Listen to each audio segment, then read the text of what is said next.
Oh, we need to change. I need to change the.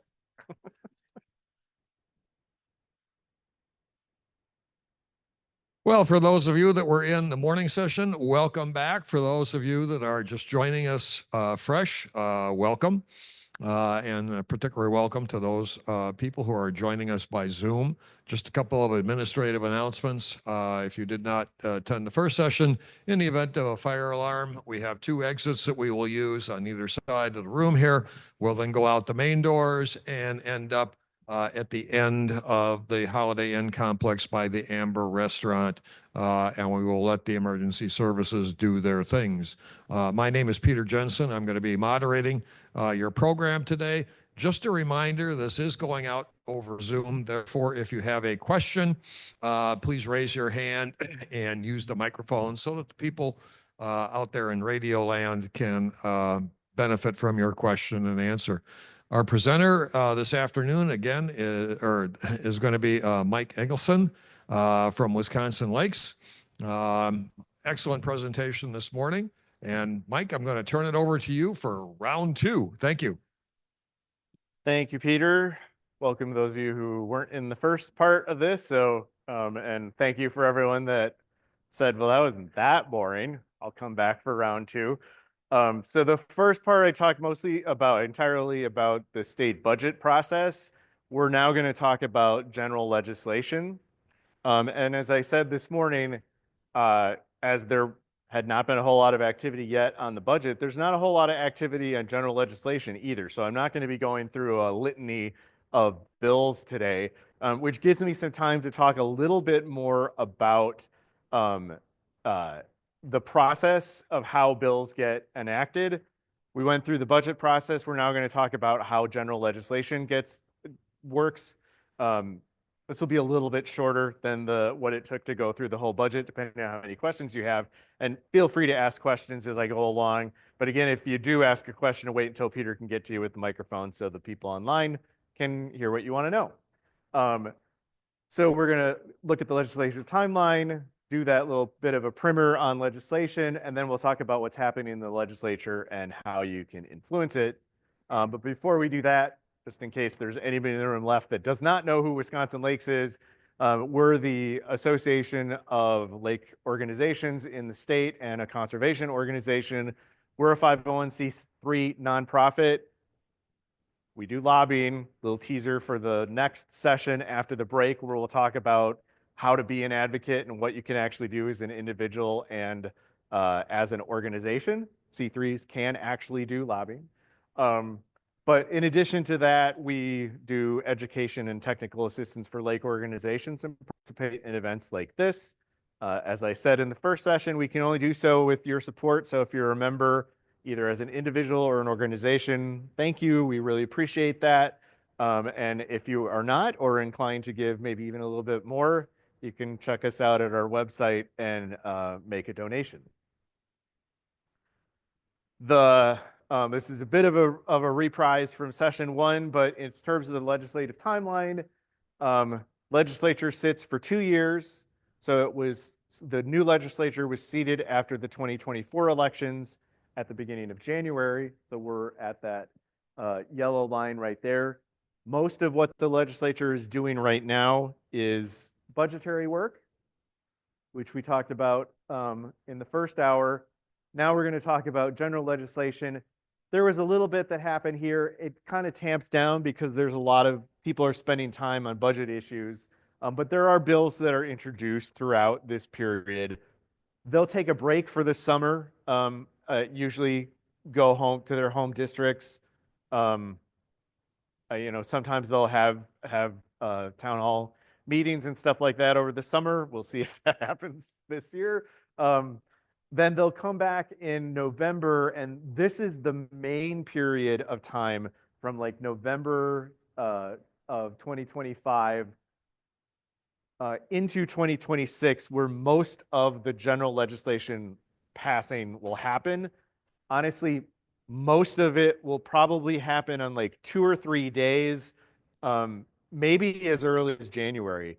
The last legislature leadership decided that they were going to wrap things up by the pretty sure is by the end of January. I don't know if there was maybe one floor session by I think the Senate in February, which is a much more aggressive timeline than we've seen in the past. It's gotten shorter and shorter. They used to do work into March, but so there will be a huge influx of bills that get introduced, and they'll have a marathon. They'll go through committee and have a marathon session of floor period to get them passed and or see that they fail.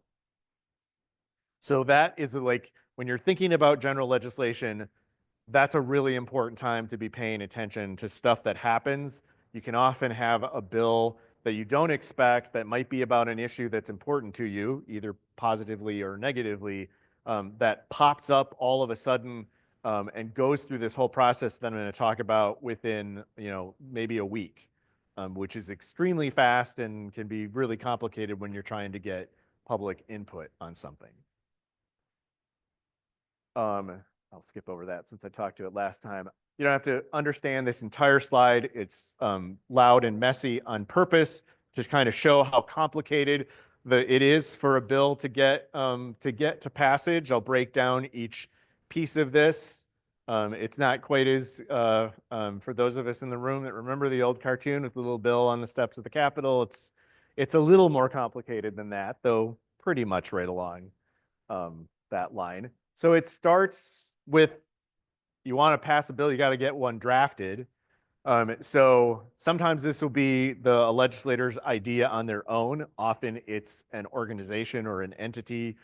Sometimes it's a person that will come and say, we have this idea for legislation. Would you like to support it? For instance, Wisconsin Lakes is working on a revision to Chapter 33, the Lake District law. We pretty much wrote out what we think the statutory change should look like in language. We'll give that to the legislator. The legislator can say, okay, this looks really good. They pass it on to the Legislative Reference Bureau, which is another statutorily created support institution for the legislature. Part of what they do is just write statutes. So they have lawyers they'll be given an idea and they'll have a certain amount of time to punch out a bill. If it's right now, it's a little more relaxed and they have a little more time to do it. But you get into that late fall period when everybody has 5 bills that they want to have introduced. Those people have to crank stuff out really quickly. I don't know about you, but if I get a bunch of stuff dumped on my desk that I have to crank out really quickly, the sort of quality check on that is a lot lower than it is otherwise. So when a bill is introduced or when a bill is originally written, which is not to criticize these folks, they're really smart and they do an excellent job. But just it's the nature of the beast. Sometimes bills that are cranked out at that late session time have more problems or issues with them in the way they're drafted than bills that are introduced now. It's just sort of a fact of life. So the legislator requests that LRB draft the bill. It's drafted. It's assigned an LRB number, so it'll be LRB dash something something something. And then the legislator will send that around to all of their colleagues in both houses and ask if they want to co-sponsor the bill. So most bills will have an assembly author and a Senate author, primary author, and then a number of co-sponsors as well. Those co-sponsors may be of either party. You have bipartisan legislation where there are legislators from both Republicans and the Democratic Party that sign on. Oftentimes you'll see things are just one particular party. With the Republicans holding both the Assembly and the Senate, it's much more likely that a Republican bill is going to move forward than a Democrat bill, but that doesn't keep Democrats introducing bills just to get them out there and have them in the record. So once the bill has circulated for co-sponsorship, it usually goes for like a couple of weeks, something like that. The legislator sees how much support they're getting from especially the members of their party. The party caucus may have rules, formal or informal, internal, that say if we don't have at least X number of people supporting, then we're not even going to allow the bill to be introduced. So you may need a certain number of co-sponsors to get certain bills introduced. Sometimes that number is allowed to be ignored if it's not a bill that is really going to get much traction and it's just the legislators just being allowed to introduce it for their own. Sometimes they just do it for their own purposes of being able to say that they were able to introduce that bill, right? But the point there is that that decision is made by legislative leadership. So the Senate or the Assembly leaders kind of get to pick what bills really get introduced and how they get added to committees. They have a lot of power to say, you know, I guess a legislator could introduce a bill. I'm not sure that they would be able to be prevented from introducing it, but they're heavily influenced by leadership. Let's put it that way. They'll get in trouble if they don't follow, if leadership says we don't want that bill introduced now. Most people will fall in line along that line. So if a bill is introduced, though, it'll typically get placed into the Assembly and the Senate. If it's an Assembly bill, it's get numbered AB something something something, SB something something something. So that's an important distinction when you're hearing people talk about bills, because we use the term introduction somewhat loosely. There have been an example of where this confusion can come into play. I'm somewhat reluctant to introduce this term into the session this early. We will talk about the wakeboat stuff in a little bit, but last session's wakeboat bills was a good example of how this can be confusing. There was a bill that was circulated for co-sponsorship that for a long time never got introduced. So it wasn't able even to be at a process where it could be heard by the public or voted on by the legislature. I think that was Senator Jacques' bill, and I think he did eventually introduce it. But it was spoken of as by a lot of people, or it was, I think, understood as being a bill that was already in the legislature, and it was not. Because it was an LRB. So if you're hearing about a bill that just has a name LRB, it has not been introduced formally into the legislature. Once it gets that AB or SB designation, then it has, and at that point, it's been assigned to a committee and is subject to public hearing and moving through the process. So that process first involves a public hearing.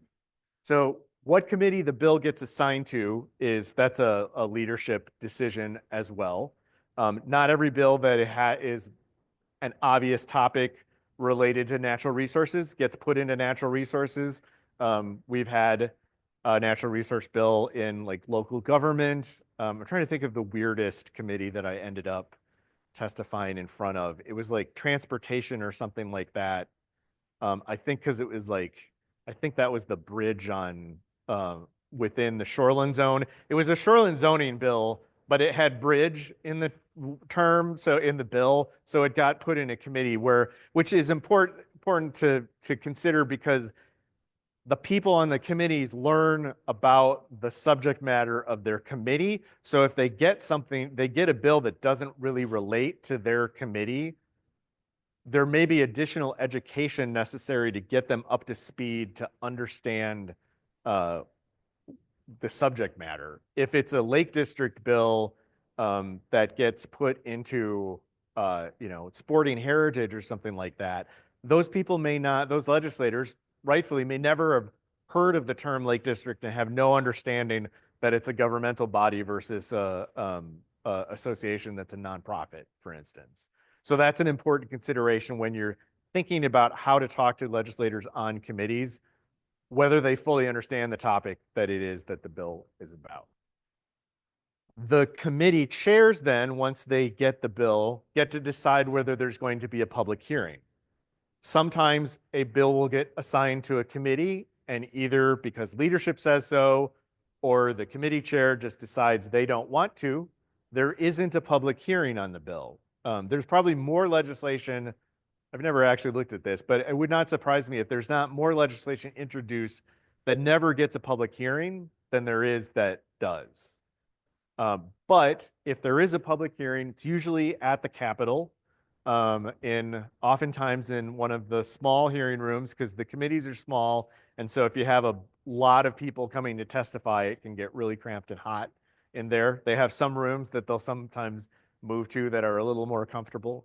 But that is the public hearings, especially for general legislation, can often be a really influential place to talk to the committee members about how you feel about a bill, and anybody can testify on any bill. If it's a really big controversial issue where there are hundreds of people coming, those hearings are kind of harder to get your voice through than if it's a niche bill, which oftentimes the kinds of stuff that we're talking about in the water policy world, there's not a lot of attraction, and there will be, at most like 10 or 15 people testifying on something. At those sorts of hearings, just because they're shorter, they aren't quite as cramped, and there's not as much pressure of people, committee members will be more likely to pay attention, quite frankly. Your voice is more likely to be heard. So if you're weighing to whether or not you want to go testify on a bill, if it's going to be an 8-hour hearing and you know that there's tons and tons of people coming, there's benefit in that, in mass numbers testifying, but there's also a benefit in knowing, like thinking, it's okay to think, I don't know that I'm going to have that much of an influence on this, and I have a very specific point that I want to get across. There's probably a better way to get that point to the legislators than appearing at that committee hearing. Once the bill has been heard in the public hearing, that is the last instance where the public can publicly testify on the matter. You can still talk to legislators in private, but there aren't any other public hearings from that point to the point where it passes or fails within the legislature. And it's after that point that most of the amendments happen. So that's important to know too, is that just because you think that you have convinced someone of something or that a bill is going to go a certain way, that's not always the case. The public hearing is separate from when the committee votes. Those are called executive sessions. Sometimes there will be a public hearing that will be adjourned, and then the committee will go into executive session immediately and vote on a bill. More often, the executive session on a bill will come after, some period of time after the public hearing, especially if there's some thinking that the bill needs to be amended. Legislators on the committee may reach out to parties, see if they can broker a compromise, if it's controversial or something like that, and see if there's a way that all the parties can come to agreement on the issue. Sometimes it's just a matter of scheduling. Sometimes there will be a public hearing on a bill, and the committee chair will not ever take it to a vote, because they don't like the way that they think the vote's going to go, or maybe that was the intent all along. It was a chance to introduce the issue, get a hearing on it, but the leadership had decided it was not an issue that they wanted to act on in this session, and they were sort of collecting information from the public on it. That often happens. So you'll see a bill that gets a hearing but never gets a vote to take it out of committee. But assuming that it does get voted out of at least one of the committees, if it's in the assembly, it goes to the full assembly. If it's in the Senate, it goes to the full Senate. So based on what I've said so far, if it goes to the full House, do you think that full House has to vote on it at some point? Anybody think that they have to? Of course not. It's up to leadership. The bills can go through a whole session without getting voted on, even if they passed out of committee. And once you get to the end of a session, which again is the end of the even numbered year, so this legislature will conclude all of its work on December 31st of 2026. Any bill that hasn't passed at that point is dead.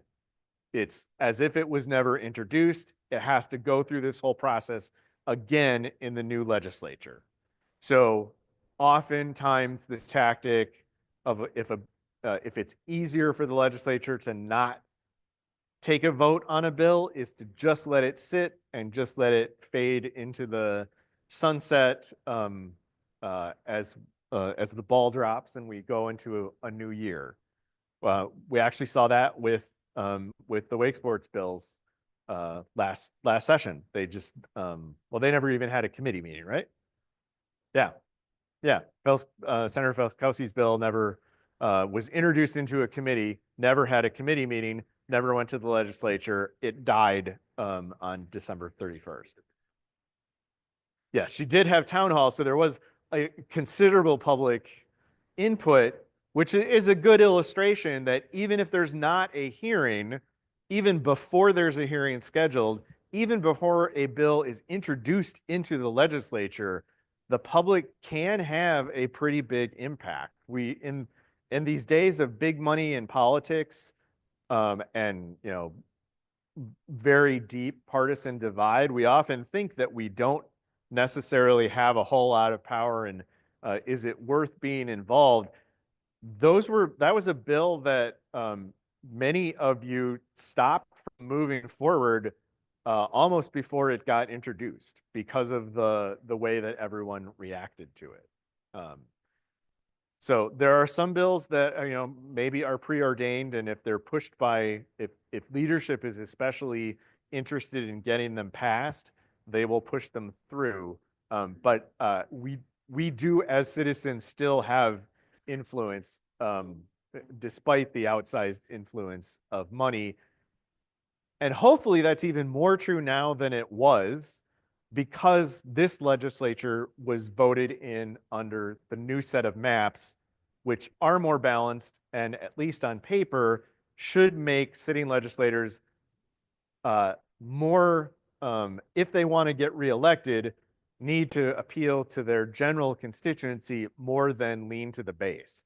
With the past maps, it was if you were a right-leaning Republican, you leaned right to get reelected, and vice versa if you were a left-leaning Democrat, because that's the way those districts were written. It's a little more balanced now, and so hopefully that means that there will be a little more tempering influence where legislators will not just have to play to their base, because it's really hard to get anything done when you have everybody looking out to the sides rather than in towards the middle.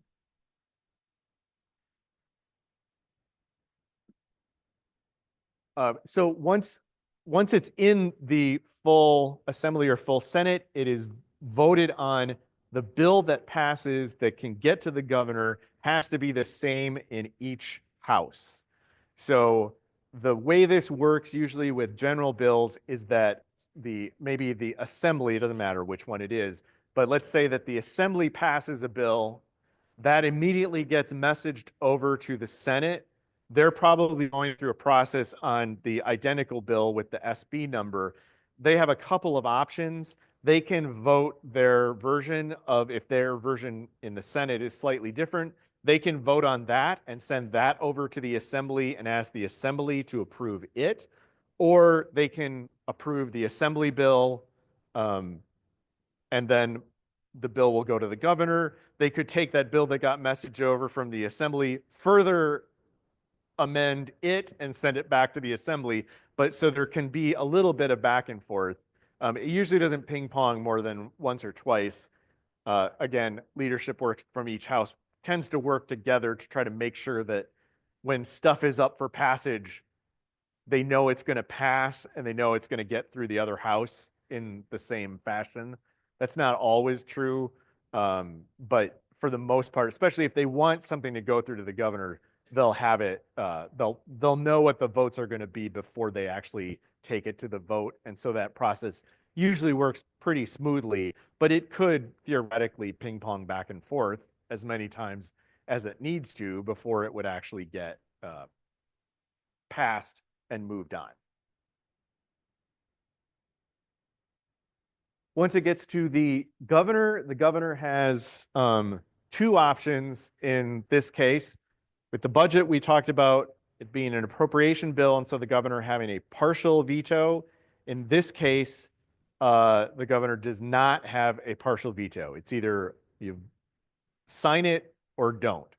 So if the governor signs it, then it becomes a law, whatever the effective date of those, it's usually written into the legislation. Then it becomes law and that we're done. If the governor vetoes it, the legislature can choose to do nothing, in which case the bill dies. It can't be taken up again later in the session. I believe there's a time frame that has to be done for an override to happen. But at the very least, if it's not overridden before the end of the session, again, the bill dies. But if the legislature can get a 2/3 majority vote, so a supermajority in both the Assembly and the Senate, they can override that veto, and in that case, the bill becomes law. So a fairly simple process.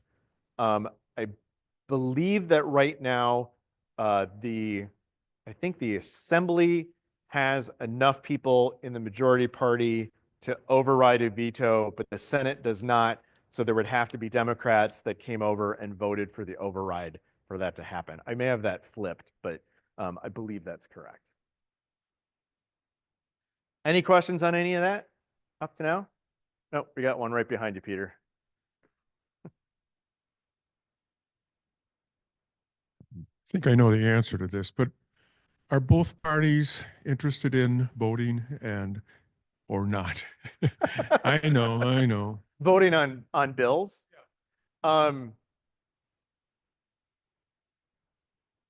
This answer will be my own personal opinion and nuanced. And the answer is, I think it depends. There's no doubt that there is a lot of politics that goes into a decision of whether particular bills are voted on and move forward. And that politics is influenced by a whole lot of things, including other bills.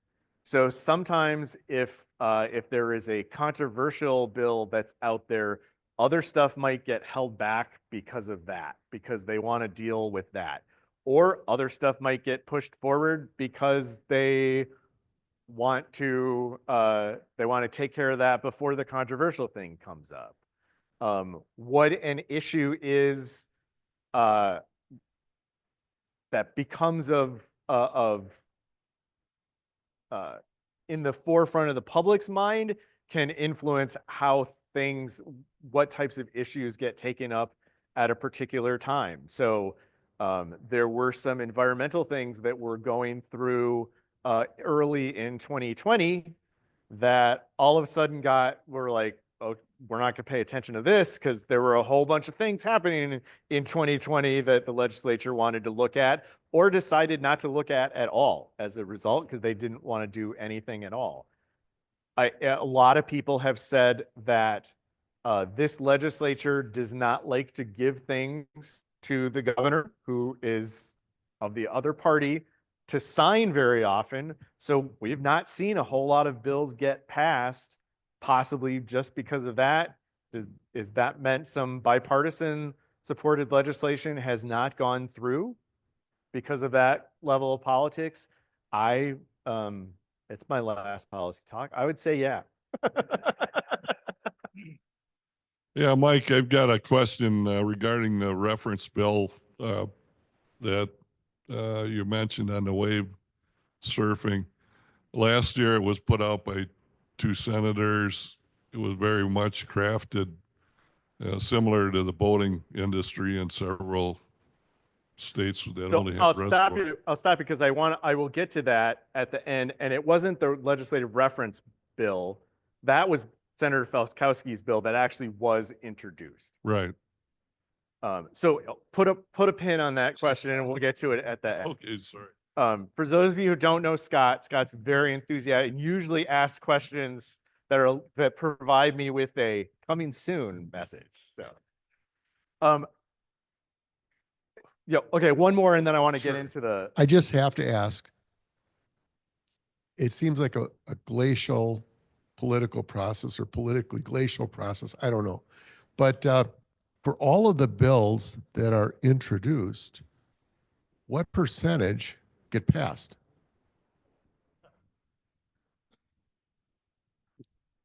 It's probably, in all honesty, it's probably higher than you think. Have not seen that this year, but there's a lot of, in past sessions, there's a lot of stuff that's not controversial, that's largely bipartisan, that does actually go through small little bills. So if you look at the docket for a floor session when the Assembly or the Senate is actually voting on stuff, there'll be, 50 bills that just go through right away.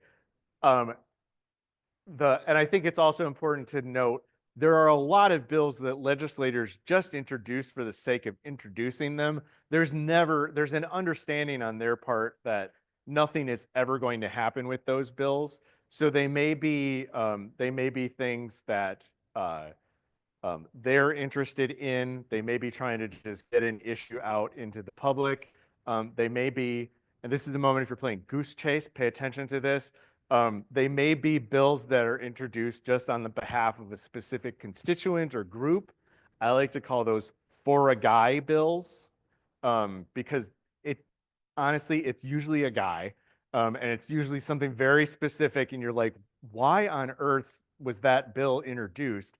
And it was a constituent service. There was no real understanding that it was going to get passed.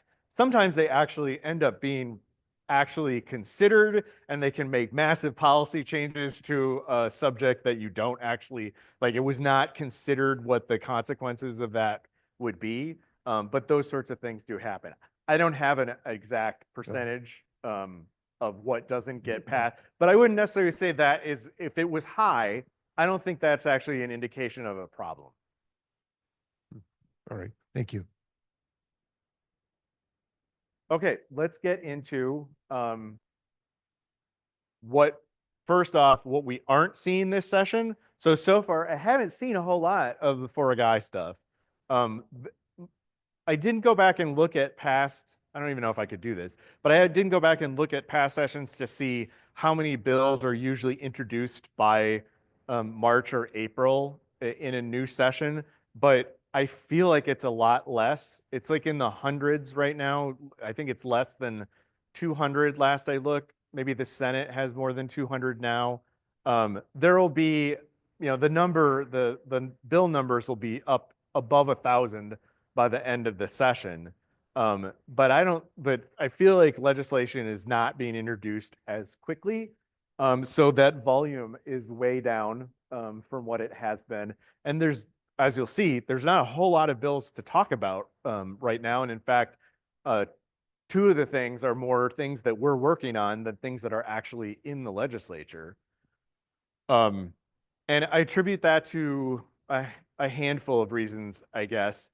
I actually think the federal political climate has really sort of flummoxed legislatures all over the country, and especially here where we have split government, where a Democrat controls the executive and Republicans control the legislature. It makes it very difficult for legislation to get through, and so there's not as much of a desire to even try at that point. And there's sort of a lot of waiting and seeing what's going to happen federally and with some Supreme Court cases. I think next week's election, I think there will be a lot of legislation that gets introduced after next week's election to see what the Supreme Court is going to look like.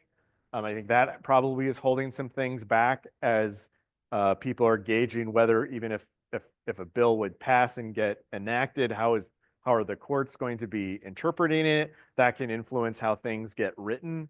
So there's a whole lot of things that are putting sort of a brake on it. I think the new map, the new constituents need to be constituent relations is playing a part too, as legislators are figuring out how they relate to that. And there's also a lot of new bodies. There's a lot of first-time legislators this year. So they're just learning the system and not rushing to introduce a lot of stuff right off the bat as well. we could see a flood of stuff happen in May.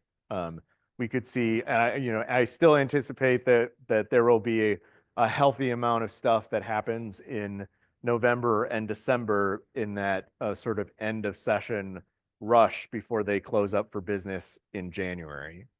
So to take an aside from what's happening currently, to finish out that thought, they'll finish up in January or February or March of next year. Then they try to finish up then and go off and run reelection campaigns, because for every election, all of the assembly is up for reelection and half of the Senate.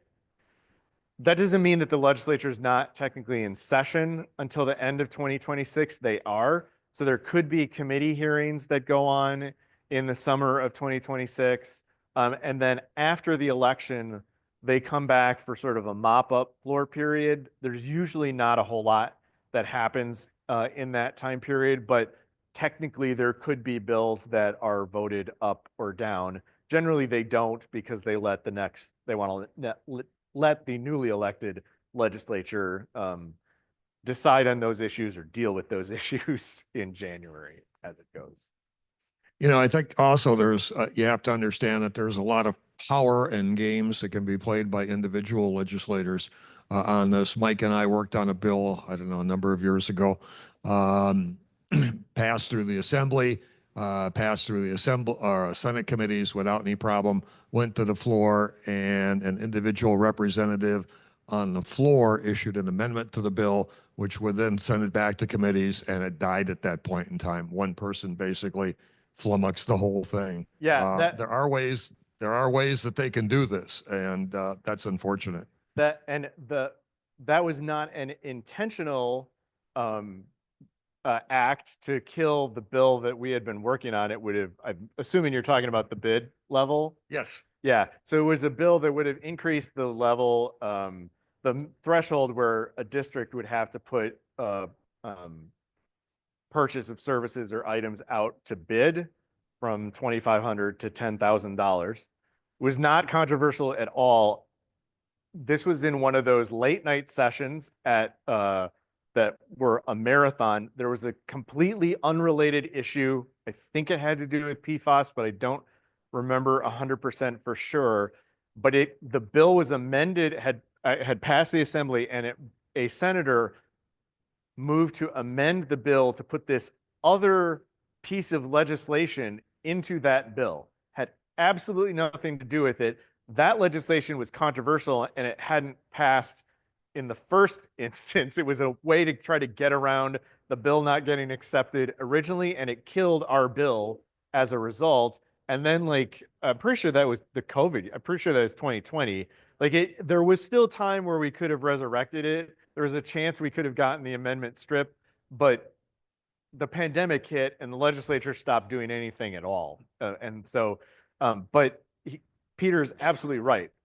You can be really surprised what happens at the last minute, and sometimes it has nothing to do with what you're even trying to get done.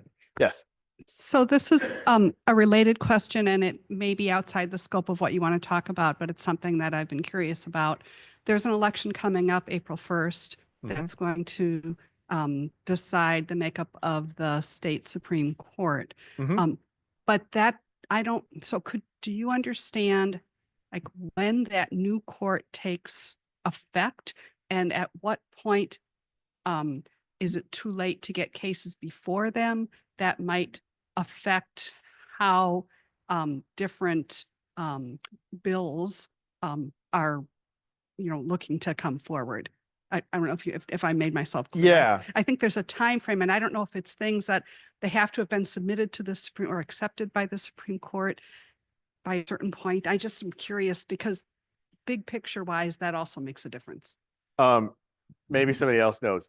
I don't remember what the dates are, but you're right. So the court will accept cases to be heard within a term.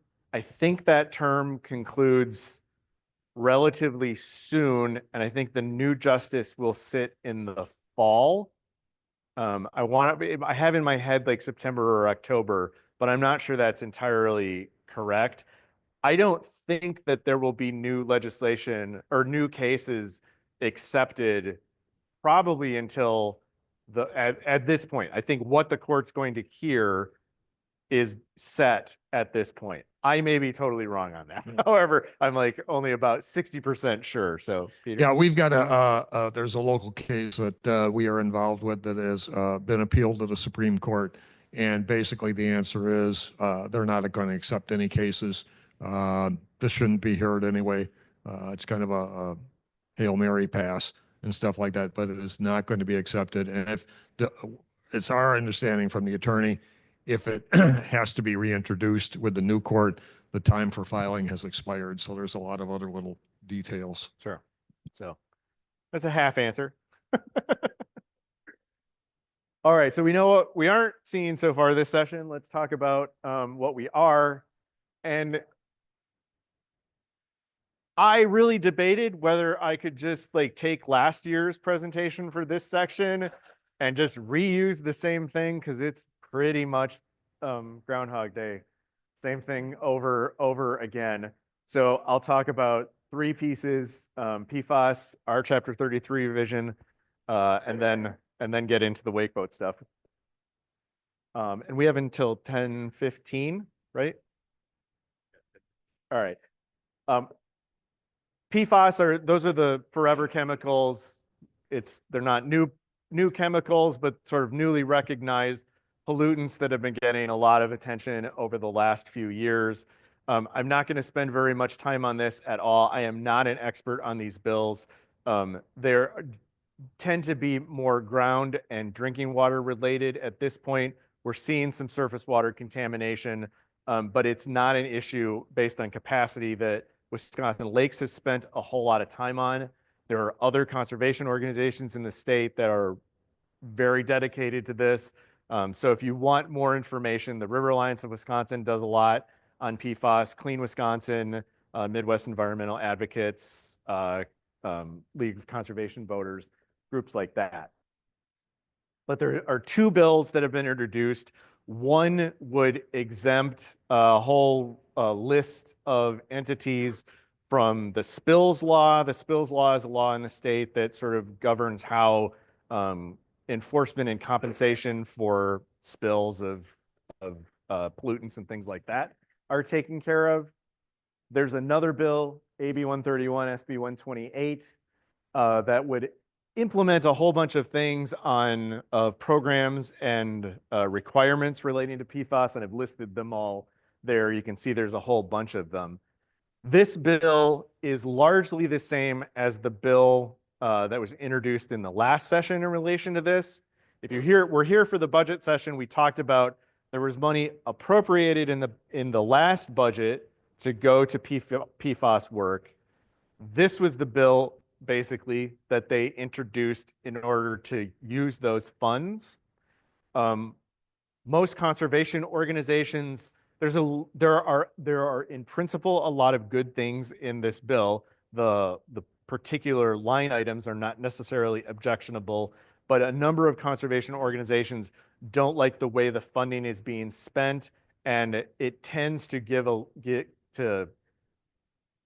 put the manufacturers off the hook more than not. It still is putting a lot of emphasis on the people that are being affected to deal with the cleanup rather than trying to get the manufacturers to do it.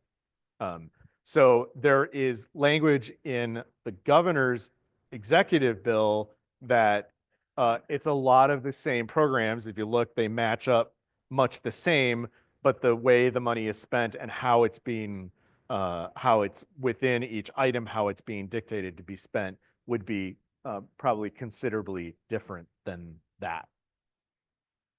We don't know because we haven't seen what the budget that actually comes out of the Joint Finance Committee is going to look like. We don't really know what kind of PFAS funding there is going to be.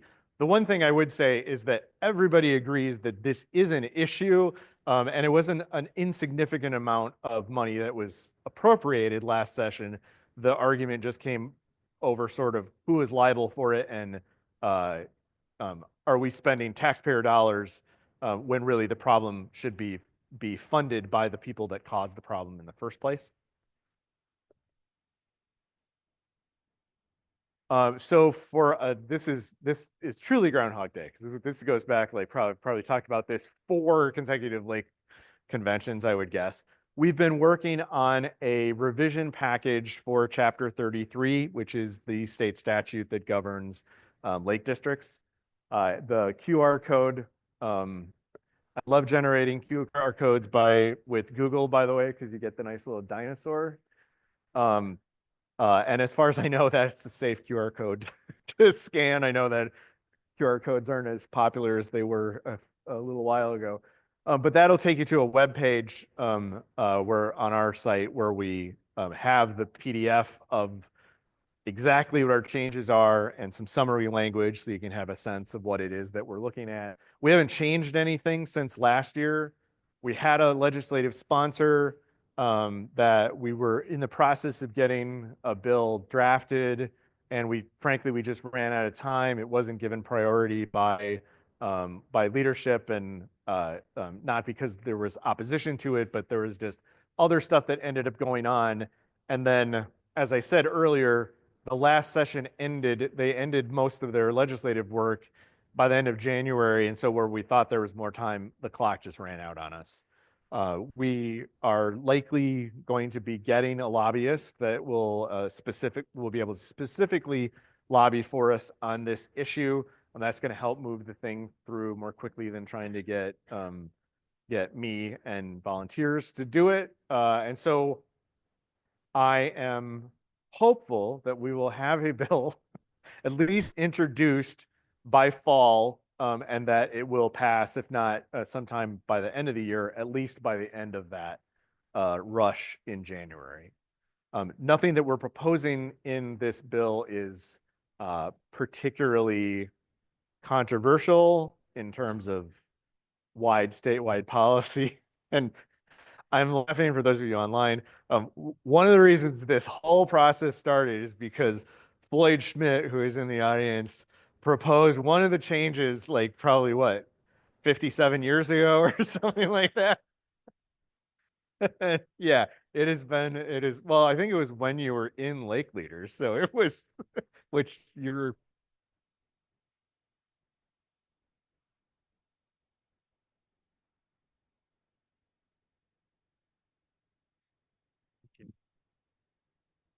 I think it's about like 4 or 5 years, maybe 6. I feel like I it's gotta longer. double. I gotta start doubling things. Went to an advanced commissioner class at the convention with Eric and the lawyer that was there. And he stated kind of matter of factly that if you're on the board, you can't get paid running harvesters. And went through lengthy emails with Eric and with him on it, trying to say, well, the people said it. And then he goes, who's enforcing it? And then everything just went from there. What I was shooting for is to get like the towns have. Town supervisor can make X number of dollars. Yep. So So that is one of the pieces of the revision. That's a core piece. That the bid limit increase, 2,500. That limit has not been increased since '77, something like that. So, yeah, exactly. And I don't know if you've paid attention, but things cost a little bit more now than they did in 1977. So, like, it's kind of ridiculous that you have to go out for bid for that low of a purchase price. So we're looking to have that increased. We're clarifying a lot of language in terms of how districts are created, between the original drafting and the way that amendments have happened. Just some clarification and some improvements on that whole process. Am I missing a big one? Did I put them on here? Oh yeah, I did, didn't I?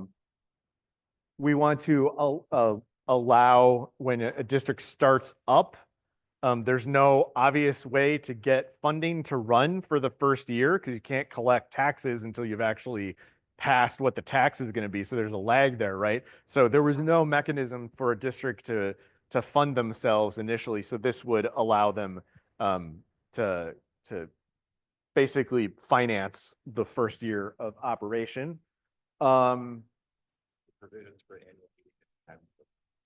Yeah, that was a big one that we ran into with COVID too, is that annual meetings, there's parts of annual meetings that sort of require them to be in person. The statute requires them to happen at a certain time of year. So what happens when you can't get together? Can you do things online? Is there a way that that can work? Most of the summer of 2020 is what Dan and I spent with Eric trying to figure out how that all could possibly work.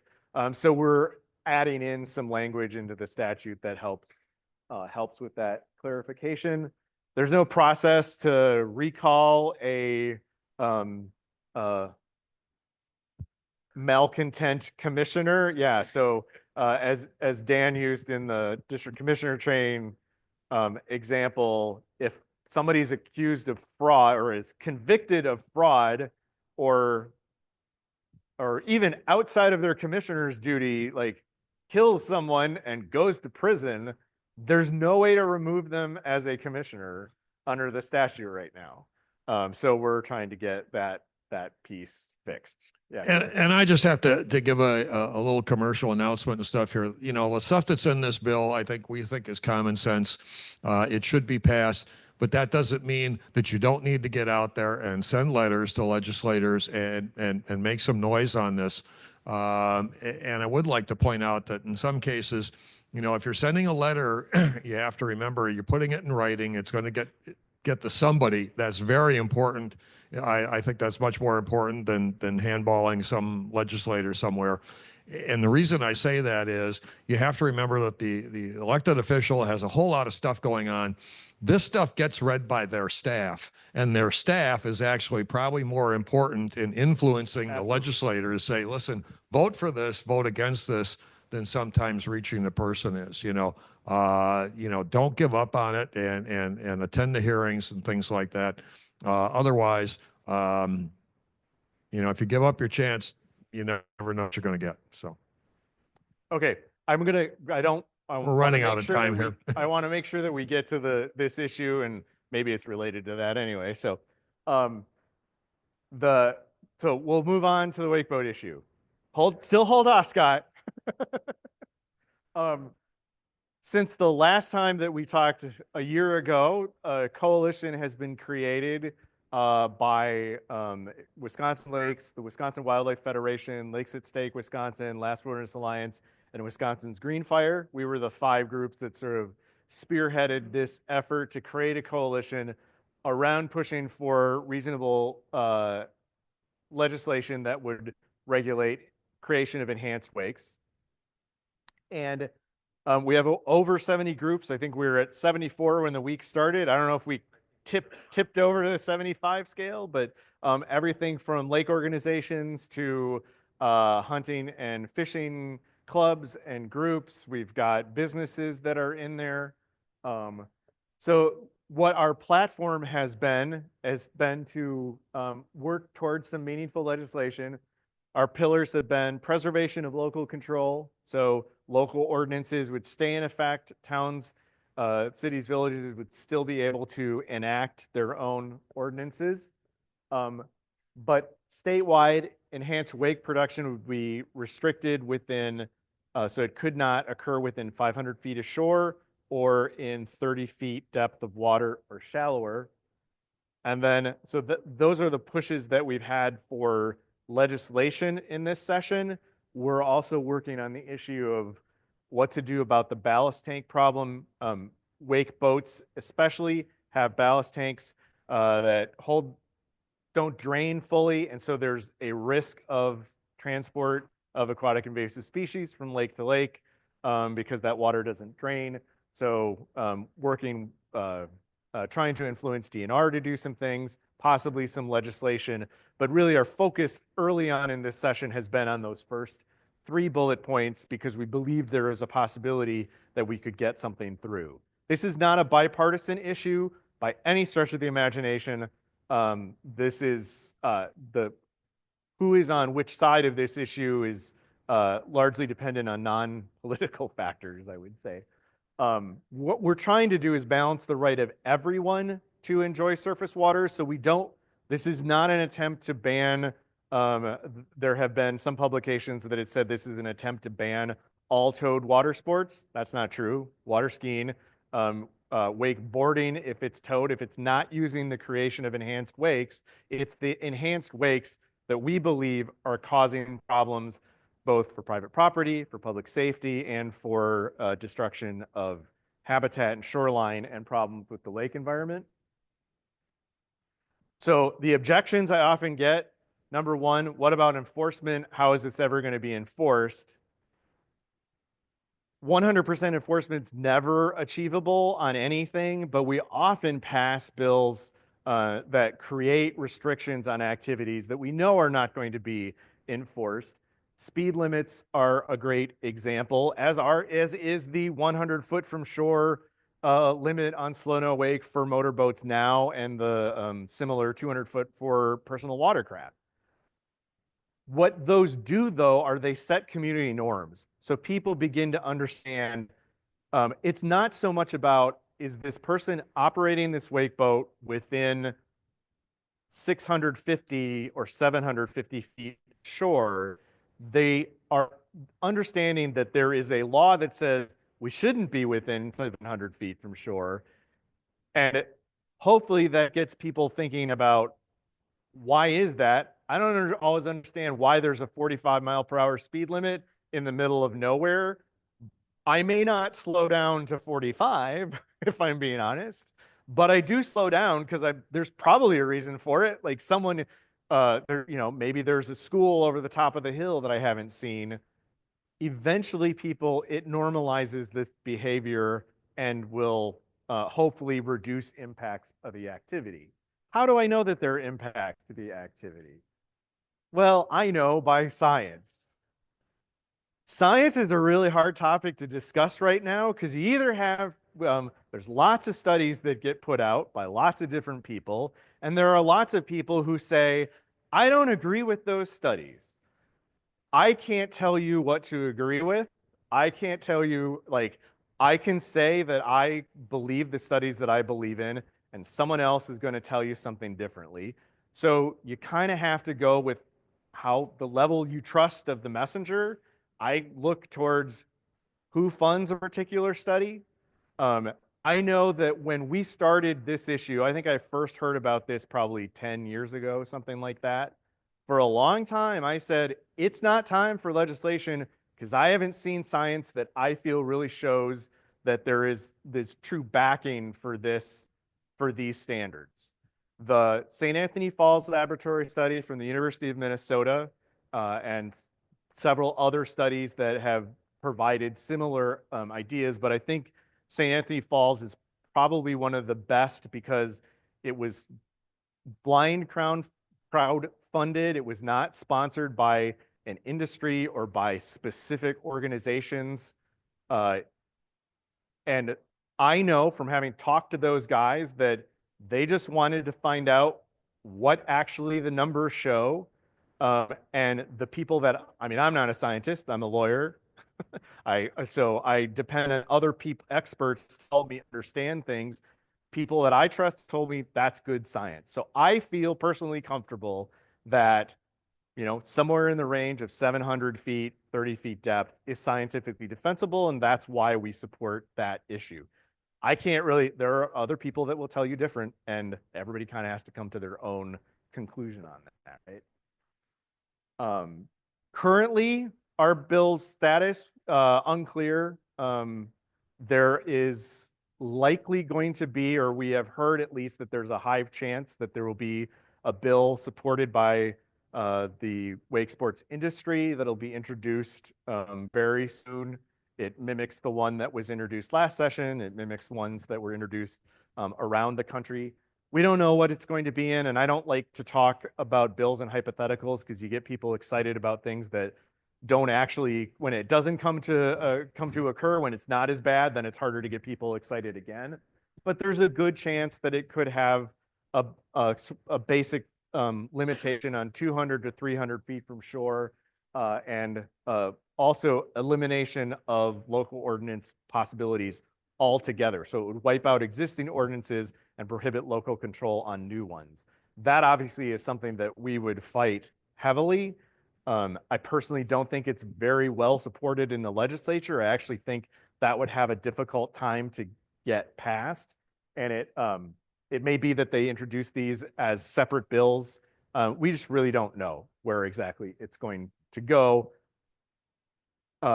If you had to make me take a bet on what was going to happen, there's a real good chance that maybe nothing.